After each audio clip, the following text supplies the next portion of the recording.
The question came from Daniel, who notices that people sometimes say, "If I had all the money in the world," to discuss what they would do if there were no financial constraints. Naturally, the question arises, what would happen if you really had all the money in the world?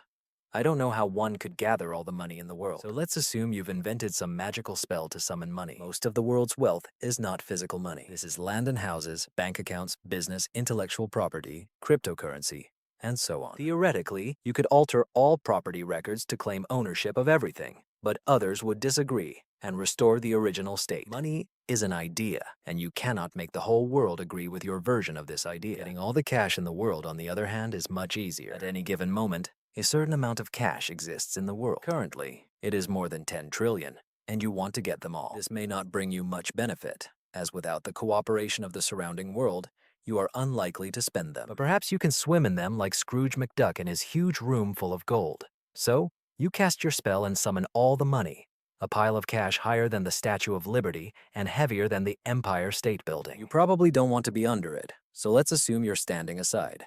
Most of the weight in the pile consists of coins, with the largest contribution being 1-cent US coins. There are likely over 200 billion 1-cent coins in circulation, weighing more than 500,000 tons.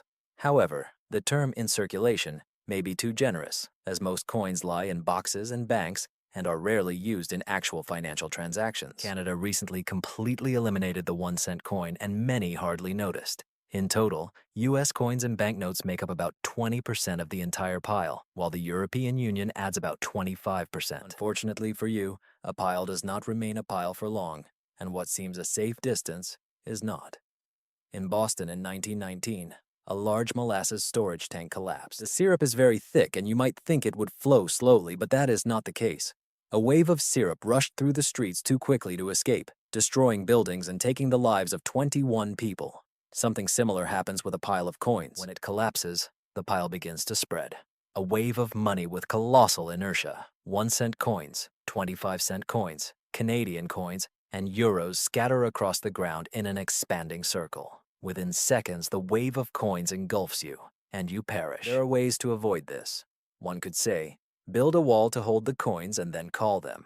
But unfortunately, now you may face a problem far more serious than death: violation of building codes. Places with tall skyscrapers, like in Manhattan, need a strong foundation to support them. The study of this enormous document on construction regulations in New York shows that if we proceed with this plan, we will be in serious danger of violating Article 806, concerning permissible loads on soils and rocks. This makes one wonder how much money Scrooge McDuck paid the city officials to build his swimming pool.